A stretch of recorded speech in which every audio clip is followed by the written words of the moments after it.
Poslancovi Ľuptákovi podpálili dom úmyselne. Požiar bol založený v čase, keď sme spolu s poslancami Ševčíkom a Ľuptákom opúšťali klub SNS. Vyjednávali sme s Andrejom Dankom o svojej politickej budúcnosti.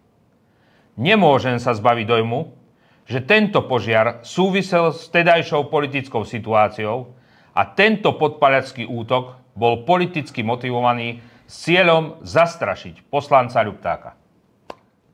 My sme však zotrvali na svojich požiadavkách a po dohode s predsedom vlády pokračujeme ako pevná súčasť vládnej koalície. Nenecháme sa nikdy a nikým zastrašiť pri naplňaní našich politických cieľov. Nemáme za sebou žiadnych oligarchov a ani finančné skupiny. Nemáme žiadne kauzy. Zdá sa, že niekomu vadí, že sme v politike a znamená to, že svoju prácu teda robíme dobre a máme ambíciu byť významným hráčom v slovenskej politike.